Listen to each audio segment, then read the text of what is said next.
Hi friends, प्रेरणा homemade recipe मध्ये तुमचं खूप खूप स्वागत आहे. आता थंडीचे दिवस चालू झालेले आहे. त्यामुळे आता हे थंडीच्या दिवसामध्ये हे अळीवाचे लाडू भरपूर प्रमाणात केले जाते आणि खास करून हे बाळंतिणीसाठी केले जातात. त्यांच्यासाठी हे खूप पौष्टिक असे अळीवाचे लाडू असतात. तर आपण आज अळीवाचे लाडू कसे बनवायचे ते बघणार आहे. आता याला हालीम सुद्धा बोलतात किंवा हळीव सुद्धा असं बोलतात. तर हे खूप पौष्टिक असं आहे. कंबरदुखीवरती किंवा आपली सांधेदुखी वगैरे असेल ना त्याच्यासाठी हे खूप पौष्टिक आहे आणि बाळंतिणीसाठीच नाही तर लहानांपासून हे मोठ्यांपर्यंत पण हे अळीवाचे लाडू खाल्ले गेले पाहिजे. यामध्ये फायबर असतं, आयर्न असतं, कॅल्शियम असतं. म्हणजे आपल्या शरीरात कॅल्शियमची कमतरता असेल किंवा हिमोग्लोबिनची कमतरता असेल तर ती भरून निघते. त्यामुळे हे थंडीमध्ये जास्त करून आवर्जून खायचे अळीवाचे लाडू. आता अळीवाचेच लाडू नाही तर मेथीचे लाडू किंवा ड्रायफ्रुट्स लाडू वगैरे हे सुद्धा आपल्याला हे थंडीमध्ये करून खाल्ले पाहिजेत. चला तर अळीवाचे लाडू कसे बनवायचे ते बघू. त्याआधी साहित्य काय काय लागतं ते बघू. इथं हे अळीव घेतलेलं आहे, म्हणजेच हालीम सुद्धा बोलतात किंवा हळीव सुद्धा बोलतात. आणि ओल्या नारळाचा किस घेतलेला आहे. इथं 3 कप मी ओल्या नारळाचा किस घेतलेला आहे. 2 कप गूळ घेतलेला आहे, नारळाचं पाणी, काजूगर घेतलेले आहेत बारीक चिरून, इलायची पावडर घेतलेला आहे 1 चमचा, बदाम घेतलेले आहेत बारीक चिरून, तूप आणि यामध्ये मी 4-5 लवंग घेतलेले आहेत, 2 दालचिनीचे तुकडे घेतलेले आहेत आणि जायफळ घेतलेलं आहे. तर एवढं सगळं साहित्य लागतं आपल्याला. 4 ते 5 साहित्यामध्ये आपलं हे बनवून तयार होतं. आता तुम्ही याच्यामध्ये काजूगर नाही वापरलं, फक्त बदाम वापरलं तरी पण चालू शकतं. आता हे आपण अळीव थोडेसे भाजून घेणार आहोत. तुम्ही न भाजता पण पाण्यामध्ये भिजवून सुद्धा हे करू शकता. पण भाजून केले ना तर लाडू आणखीनच छान लागतात. त्यामुळे आपण हे थोडेसे भाजून घ्यायचे. जास्त भाजायचे नाहीत, आपल्याला हलकंच भाजून घ्यायचंय. असं थोडंसं तडतडायला लागलं की आपण काढून घेणार आहोत. आता हे एका बाउलमध्ये हे काढून घेतलेलं आहे. आणि हे थंड झालं की त्यामध्ये आपण हे नारळाचं पाणी जे काढून ठेवलेलं होतं ते घालून घेणार आहोत त्यामध्ये. ते नारळाचं पाणी जर तुमच्याकडे नसेलच तर तुम्ही साधं पाणी सुद्धा वापरू शकता. साधं पाणी किंवा दूध सुद्धा वापरू शकता. पण नारळाचं पाणी वापरलं तर लाडू खूप छान होतात. आता हे लगेच भिजतात. लगेच पाणी हे शोषून घेतं.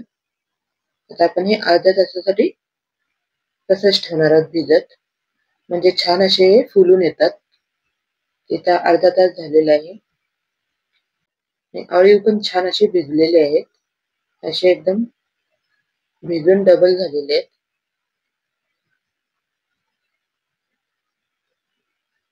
आता त्यामध्ये आपण ओल्या नारळाचा किस घालून घेणार आहोत. आता इथे मी 3 कप ओल्या नारळाचा किस घेतलेला आहे. ज्या कपाने आपण अळीव घेतलेला आहे ना त्याच कपाने गूळ आणि आपण ओल्या नारळाचा हा किस घेतलेला आहे. आता इथे मी 3 कप ओल्या नारळाचा किस घेतलेला आहे आणि 2 कप गूळ घेतलेला आहे.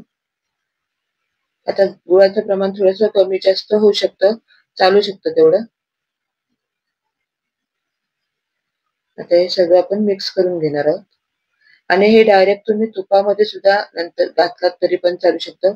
हे मी सेपरेट असं बाजूला अळीव मध्ये मिक्स करून घेतलेलं आहे. आता इथं कढई ठेवलेली आहे गरम करत. त्याच्यामध्ये मी 2 चमचे तूप घालून घेतलेलं आहे. तूप आपल्याला जास्त लागत नाही. 2 चमचेच तूप घातलेलं आहे आणि 4-5 लवंग घालून घेतलेले आहेत. दालचिनी घालून घेतलेली आहे 2. त्याच्यामुळे छान अशी आपल्या लाडूला टेस्ट येते. आणि आता आपण जे बदामाचे बारीक काप करून घेतलेले आहेत ते आपण घालून आता याच्यामध्ये भाजून घेणार आहोत. काजूगर घेतलेले आहेत. तुम्ही नुसतं फक्त बदाम घालून सुद्धा केलेत हे लाडू तरी पण छान होतात. आता इथं ड्रायफ्रुट्स आपले हे भाजून झालेले आहे. आता त्यामध्ये मी अळीवाचं हे मिश्रण जे मिक्स केलं होतं ते घालून घ्यायचं आहे यामध्ये आणि 2 ते 3 मिनिटात आपल्याला हे हलवून घ्यायचं आहे व्यवस्थित. सतत हलवत राहायचंय नाहीतर मग खाली हे लागू शकतं. आता सुरुवातीला नारळाच्या पाण्यामध्ये आपण हे अळीव भिजत घातले होते आणि नंतर ओला नारळ आपण त्यामध्ये घातला होता. त्यामुळे अळीव हे छान असे भिजले गेलेले आहेत. आणि आता गूळ विरघळेपर्यंत आपल्याला हे चांगलं असं हलवत राहायचंय. आता 1-2 मिनिटं आपण तसंच ठेवून देणार आहोत त्याच्यामधला हा गूळ सगळा विरघळलेला आहे. त्याचं थोडंसं असं हे मिश्रण ओलसर असं झालेलं आहे.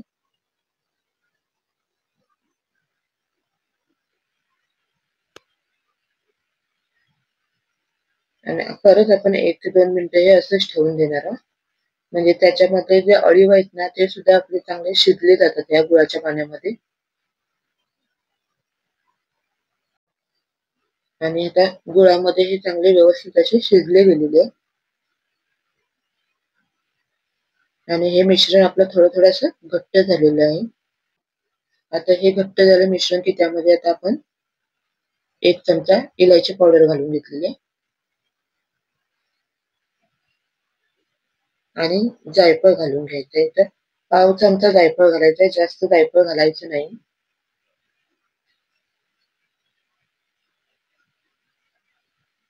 आणि जायफळमुळे छान अशी लाडूंची टेस्ट लागते. परत आपण 1-2 मिनिटं हे असं हलवून घेणार आहोत. आता ह्या लाडूमध्ये आपण ओल्या नारळाचा वापर केलेला आहे, त्यामुळे हे लाडू जास्त दिवस टिकत नाहीत. 4 ते 5 दिवस टिकतात. आणि त्याच्यानंतरही तुम्हाला जर हे वापरायचे असेल तर तुम्ही फ्रीजमध्ये हे ठेवू शकता. आता इथे हे मिश्रण आपलं तयार झालेलं आहे. गॅस बंद करून आपण आता हे ताटामध्ये काढून घेणार आहोत.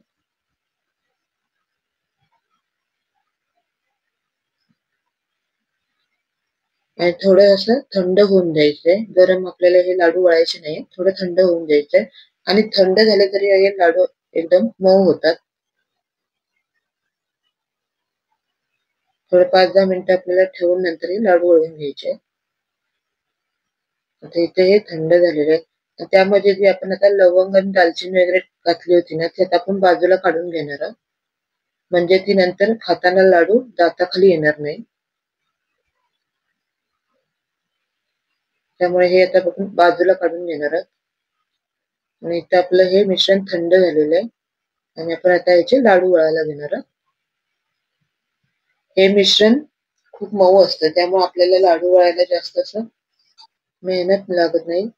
एकदम सहज असे आपले लाडू वळून तयार होतात. आणि खूप असे मऊ असे हे लाडू आपले हे तयार होतात. तर इथं आपला एक लाडू हा तयार झालेला आहे. आपण हे ताटामध्ये ठेवून देऊ. अजून एक मी तुम्हाला लाडू बनवून दाखवते. हे तुम्हाला जशा लहान मोठ्या आकाराचे हवे तसे तुम्ही हे लाडू बनवू शकता.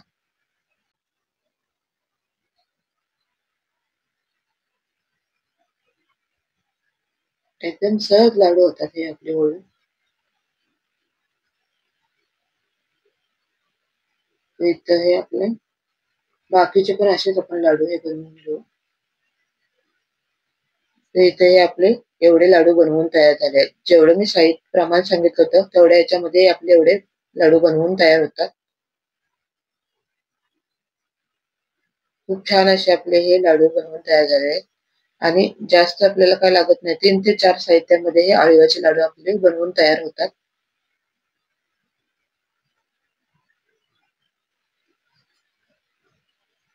आणि बघू शकता किती छान असे हे मऊ असे आपले हे लाडू बनवून तयार होतात.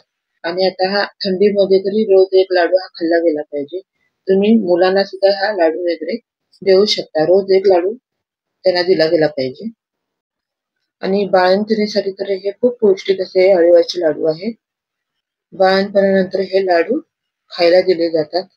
पण गरोदर असताना हे लाडू खायला दिले जात नाहीत, कारण यामध्ये उष्णता असते. या सगळ्या साहित्यामध्ये आपण जे वापरलेलं आहे त्याच्यामध्ये सगळ्यामध्येच उष्णता असते. त्यामुळे गरोदरपणामध्ये हे लाडू दिले जात नाही.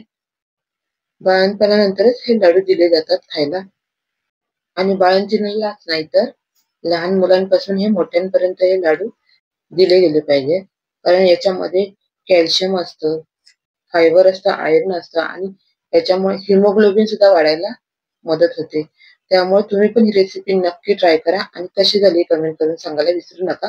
रेसिपी आवडली असल्यास नक्की लाईक करा, शेअर करा आणि सबस्क्राईब करायला विसरू नका. भेटू पुन्हा अशाच नवीन रेसिपीसोबत. तोपर्यंत टेक केअर. Bye bye.